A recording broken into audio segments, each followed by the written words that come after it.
What's going on, guys? So today on this Shoky third-party Transformers review, we're going to take a look at the tape deck master himself. And that's DX9 Sonic Wizard, or G1 Soundwave. Let's poke him in the eye. And of course, before we look at the figure, guys, we got to look at the packaging. And we do have this nice G1 style packaging from the War in Pocket series. So, War in Pocket, DX9 legendary heroes in your pocket. Let us fight for our common goals. That's a really weird thing. And of course, he's a Decepticon, so packaging is done in a purplish blue. You get a nice little rendition of Soundwave there. Looks very cool. Gotta love that. Sonic Superior, Autobrat Inferior. Wow, okay. Sonic Wizard. And here you've got images of the actual figure in bot and thing. And communications. Sonic Wizard. Come to the back, and you got Sonic Wizard. Let us fight for our common goals. You've got him here in his mode. That's funny, I actually had that in that essential mode there. And there he is kicking the crap out of Ironhide, I believe it is. And there he is with their version of Megatron, which I don't know if I'll ever get, because I haven't reprinted him in a long time. And here he is. It looks like he's transforming, but technically I don't think he is. He's just in different poses. And there you got him and all the things down there. And there are instructions included. I'm not sure exactly where they are because they weren't in the box when I opened everything. So imagine that there's instructions. But yeah, let's go ahead and look at the actual figure. Alright guys, so here we have Soundwave and a couple of his little tapes.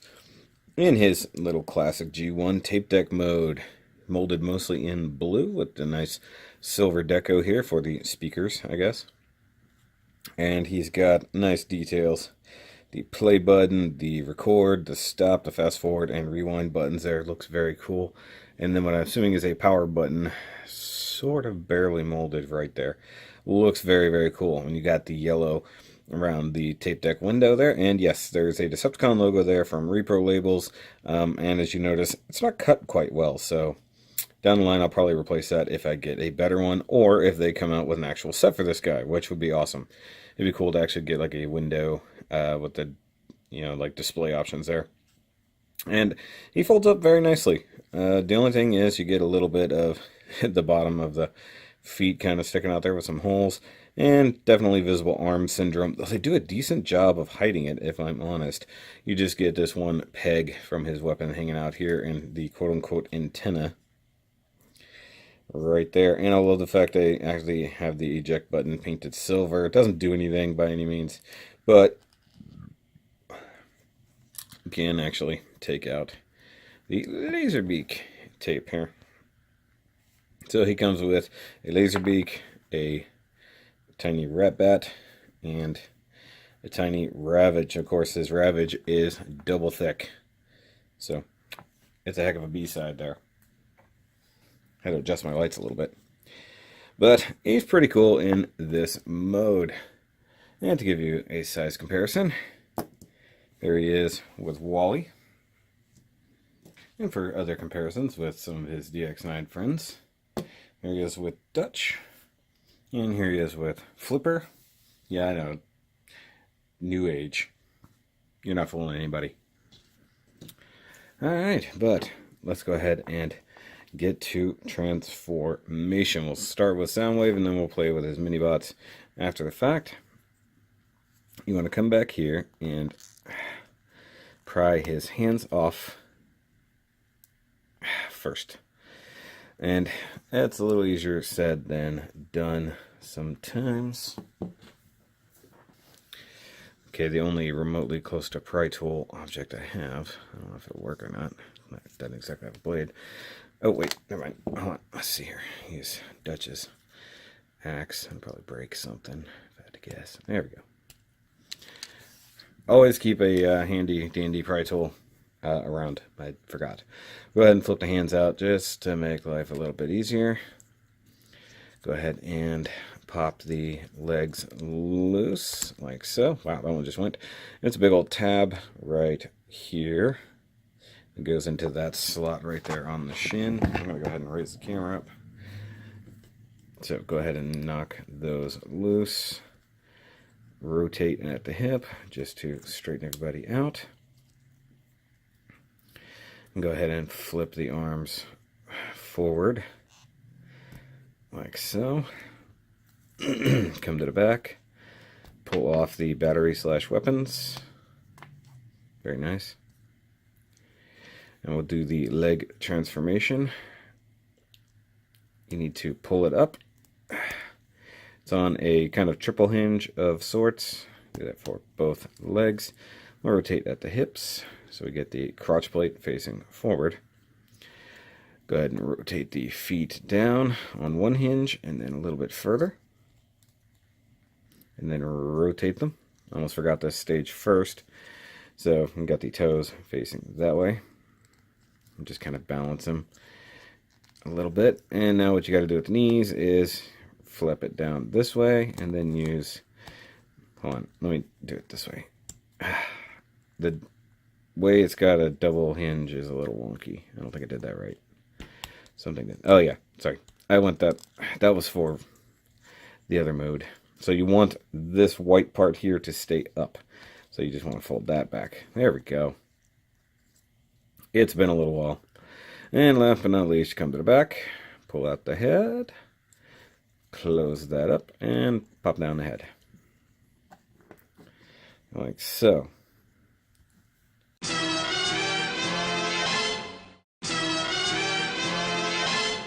Now, in robot mode, he is definitely a beautiful looking tiny Soundwave. He's got silver faceplate there along with some cheeks, classic red visor, and kind of a Decepticon shaped head going on in general. Of course, all of this part stays exactly the same. You get some nice red bands around the arm, just like you should. He's all molded in a very questionable plastic, so to speak. It doesn't feel as good as some of the other DX9 figures, but he has been around a while. The ones I've picked up recently are a lot newer, so to speak. And new buttons here for the crotch plate, which does flip forward for articulation. And now, of course, you can see more stuff here. Got silver shins, yellow vents on the kneecaps, looking very good. So yeah, he's pretty dang cool. As for articulation, his head does rotate on a ball joint, sort of. Yeah, I think it's a tiny ball joint, so he has a little bit up and down movement. Just a little, if any. Yeah, there it goes. It's really tight, which is a good thing. Shoulders are ball jointed for transformation, of course. He can go all the way around, though it's a little clunky. Got elbow rotation here due to ball joint. You can do 90 degrees, straight out. Wrists are also on ball joints, like you do. Of course, this one's in a permanent pointing hand, which I think is meant to replicate his trying to eject his tape friends, except for the fact his arms in no way can get there. I mean, like, you just can't. So maybe that's the hand he's supposed to be shooting with. I'm not sure. I try to rotate things that weren't supposed to rotate there. Speaking of rotation, you do have waist rotation, which is nice. No kind of ab crunch or anything, because that's not how he rolls. You've got hip rotation and thigh rotation, which is good. Of course, knee joint, and if you want, you can. Well, I guess you can't really articulate the other part of the knee unless you really stretch it out. Ball joint mounted feet, like so, and you can do whatever. You can get a little bit of tilt out of him so he can do an okay stance, which is pretty good, if I can say so myself, which I guess I have to because I'm the only one in the room. Now for accessories, of course, you got his little blaster here, and just for the sake of doubt, we'll just go ahead and put it in his left hand, which is a long peg going into a very tight hand, like so. And you have his classic shoulder cannon. Both have red bands painted on them, and this one has little missiles. And you can, of course, switch these out however you like. You can put this one on there, but you'll have a peg sticking up and out of the shoulder, which probably look pretty ugly, if I'm honest.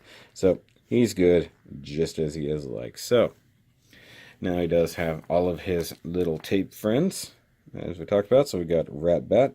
And before I transform them, I will show that they can totally fit in here, like we saw earlier with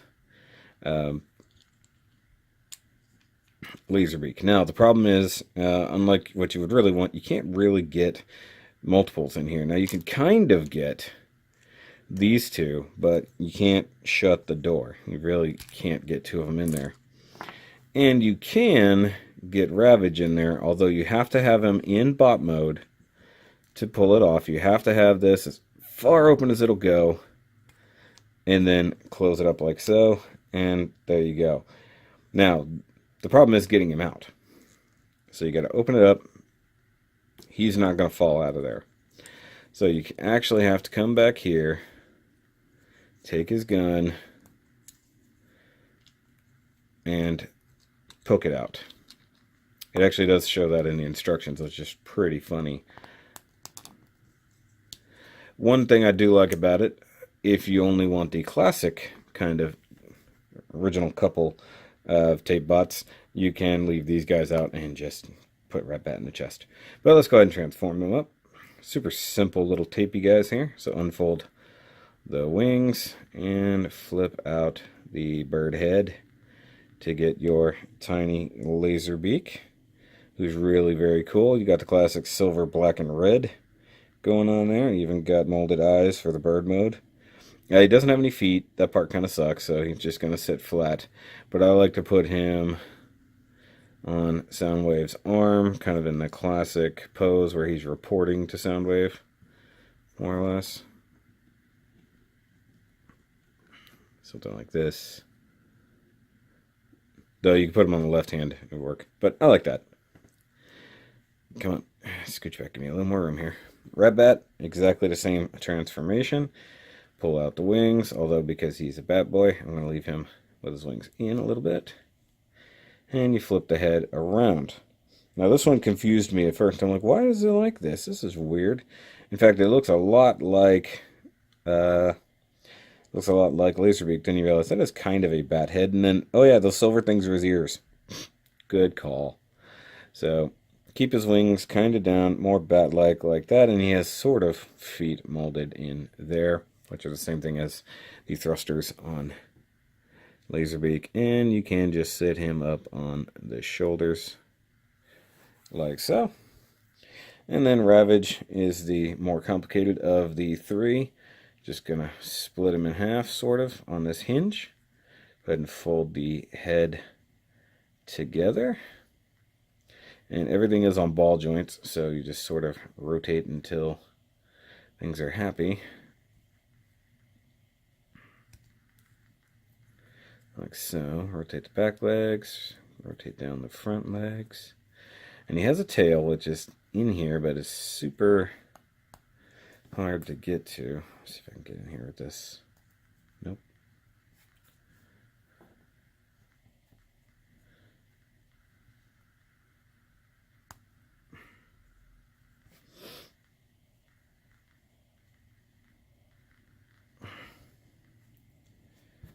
Let's see here.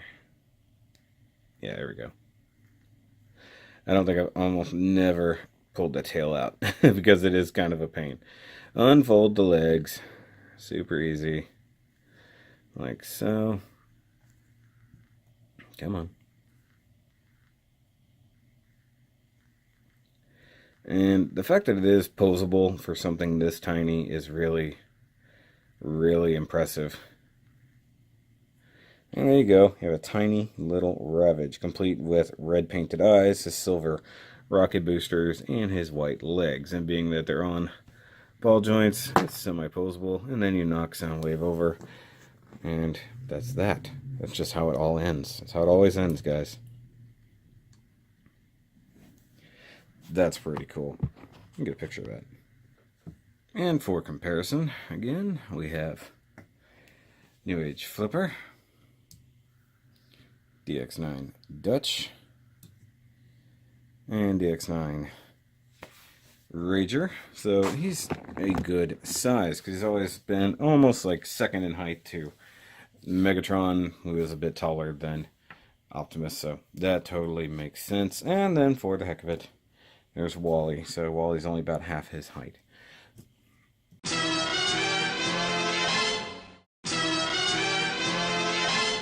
So that's it for this review.